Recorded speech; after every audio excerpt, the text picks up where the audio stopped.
Aray ko.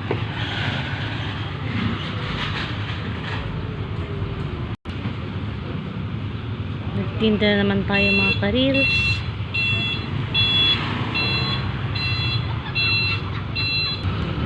Mura lang mga paninda dito mga ka-reels sa Taytay.